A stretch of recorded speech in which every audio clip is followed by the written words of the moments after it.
Bismillahirrahmanirrahim. Assalamualaikum warahmatullahi wabarakatuh. To Chairperson Dr. Siti Aminah Ma'ali and to my assessor Dr. Nurul Huda Amri and also my supervisor Dr. Muhammad Jumain Jalil.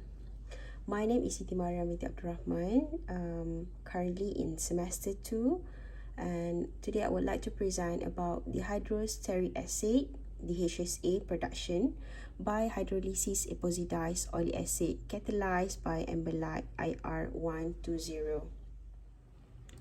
Most palm oil is not only used in food but also rapidly used in non-food application such as surfactants, agrochemicals, candles, as oleochemicals product that available as another alternative instead of petroleum product base.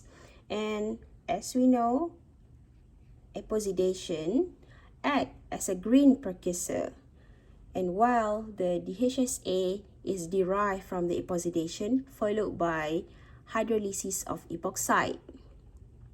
So here we go to epoxidation.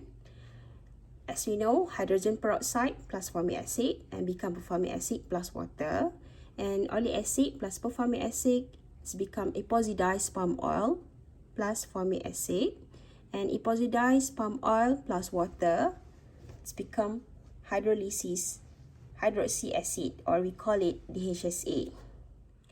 Okay, for the epoxidation, we have two figures here. Figure 2 is showing that we use an ex situ hydrolysis DHSA production method, and for the figure 3, we also use in situ hydrolyzed DHSA production method. Okay, for the problem statement. Today, there is a paucity of studies on how epoxidation process take place via Amberlite IR 120. And previous study shows that acid catalyst cost corrosive and not environmental friendly. So this study will bring the best way to address the gap. And typical DHSA will produce having low hydroxy value of less 180 that limit capacity. Thus, in this study, we'll analyze the parameters in order to increase hydroxy value by using Amberlite IR 120. For the objectives, first, we would like to investigate the effect of catalyst concentration, hydrogen peroxide to oleic acid molar ratio, and formic acid to oleic acid molar ratio on the rate relative conversion to oxirane by Amberlite IR 120. Second, we would like to determine the physiochemical properties of epoxidized oleic acid and DHSA produced under optimum process parameters condition. And last one, we would like to determine the purity and yield of DHSA production by in situ and ex situ hydrolysis under optimum process parameters of epoxidized oleic acid. Okay, the scope and limitation of study. First is optimization of EPOA, oleic acid, to produce Epox-OA, which is epoxidized palm oleic derived oleic acid, and hydrolysis of Epox-OA production. And then determination on the yield and purity of DHSA production. And last one is characterization of EPOA, Epox-OA, and DHSA. Significance contribution of study. The first, a renewable resources with sustainable approach of palm oleic acid from a low product into a value-added product, Epox-OA, and final product, which is called DHSA. And we would like to developing more eco-friendly with high efficiency of Epox-OA production method by means of ion exchange resin method as catalyst. And finding on the optimum process parameters to determine the physiochemical properties of Epox-OA and purity and yield DHSA production. So we go for the literature review. Epoxidation process. Epoxidized are highly reactive 3-members ring containing an oxygen atom and 2 carbon atoms, which can be easily obtained from the double bond of vegetable oils. And epoxy ring cleavage is the oxirane ring are highly reactive and susceptible to opening. For the concluding remarks, okay, various epoxidation process parameters for vegetables oils have been studied, and several methods have been implemented for epoxidation with various types of catalysts. Thus, epoxidation process parameters of oleic acid need to obtain high oxirane value. Let's study on DHSA production hydrolyzed by epoxidized vegetable oils. And optimum process parameters will produce high hydroxyl content, which high DHSA, and this study to save cost and time. Past studies of various process parameters to generate. Here, this study will investigate to boost the DHSA yields in method in situ and ex situ study. We go for research methodology. Okay, step 1, epoxidation of oleic acid by precip mechanism. Step 2, hydrolysis of epox OA production. Step 3, production of epox OA. And step last is characterization analysis. For the experimental design, as a table in 3.5, we have a palm oleic acid, formic acid, hydrogen peroxide were purchased from Curex and Amberlite and summarized as in table 3.5, which is with oleic acid 75%, hydrogen peroxide molar ratio about 50%. And all these selected range based on previous studies related to the epoxidation of vegetables oils. For the experimental setup, first, preparing all the materials such as formic acid, hydrogen peroxide, oleic acid with certain molar ratio of concentration, formic acid, oleic acid added simultaneously into the magnetic stirrer. And next, the mixture are stirred at certain fixed speed at 300 rpm and heated at desired temperature, which is constant.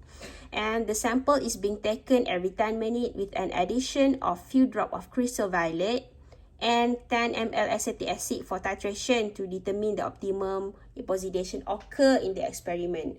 The titration is carried out by using the hydromic acid. And the data sample will be collected when the change of color detected during titration. Okay, for the determination of oxygen content, OOC, as the 3.1, 3.2, and 3.3, the RCO percentage, OOC, and as stated here.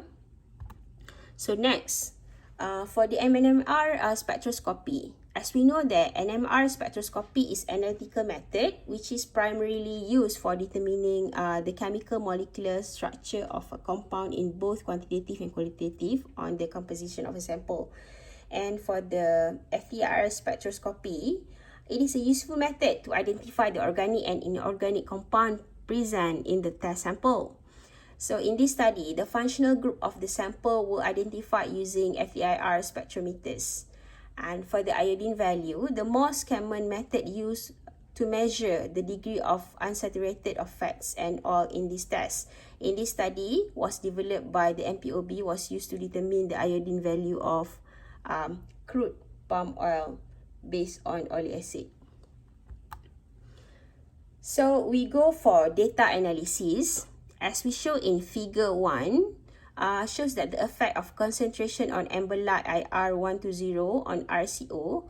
And we can see at the highest RCO value of the percent, 77.5% at the minute of 20. And with the 0.9 weight percent is better than 0.3 and 0.6% due to less opening ring of epox OA. This is the Amberlite. So, for the effect of formic acid molar ratio on RCO, here we have 0.5, 1.0, and 1.5 mole oleic acid.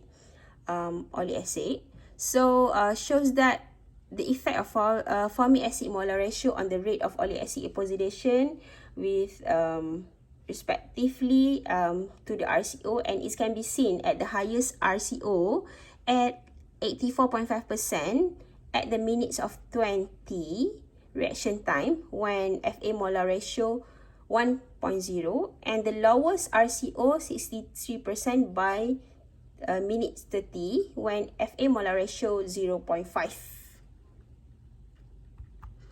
Okay, next, we go to the effect of hydrogen peroxide molar ratio on RCO. Okay, figure 4.3 shows the effect of hydrogen peroxide molar ratio on the RCO, and based on the objective 1, the optimum to produce epoxy OA is 0.9 weight% of concentration Amberlite IR 102, and HP molar ratio is 1.0, 1.0 and 0.5. Here, it can be seen that the highest reaction of RCO was obtained 85% when the HP molar ratio 1.0 in 27-minute reaction time, followed by 68% when HP molar ratio 1.5 in 30-minute reaction time, and 60% when hydrogen peroxide molar ratio in 30 minutes reaction time. Okay. So, next, okay, reusability test of catalyst. Here, as we know that the test of catalyst, reusability test is a validation catalyst to evaluate it of performance and sustainability for a specific chemical reaction after multiple cycle use. So it is for the cost effectiveness usage for industrial process. And when I conduct the cycle 1 and cycle 2, it shows that the maximum epoxide yield was obtained at the reaction temperature 75 degree at 20 minutes of 50% aqueous hydrogen peroxide when Amberlite IR 120 used. For the product characterization, here is the comparison of properties between the raw materials and final product. Okay, for the crude oleic acid, viscosity 29.0, while the epoxidized oleic acid 45.5, and the state of matter, the crude oleic acid is clear liquid, and epoxidized oleic acid is a white semi-solid. So here's a Gantt chart. Since April 2022, I'm doing the literature review and conduct experiment at the same times, and then followed by data presentation and data analysis. For the defense proposal, July 2022, sorry, and the conference May. Currently in writing the conclusion, and finishing the first draft is March. Soon, the addressing feedback, and inshallah we're completing the study on June after Viva was say. So status of publication, here is the sustainable epoxide of expired palm oil derived oleic acid, in situ pricing mechanism with applied iron resin Amberlite IR 120. Okay, Q2, epoxidation of unsaturated oleic acid, selective epoxidation of the unsaturated fatty acid, sustainable approach, eco-friendly synthesis of epoxidation. This is all the status of publication. And status of writing, thesis writing is already done for chapter 1, chapter 2, and chapter 3. Chapter 4 is currently in the progress. So planning for the next semester, keep improving for the thesis writing, and Viva will say. So I think that's all. Thank you from me. Assalamualaikum warahmatullahi wabarakatuh.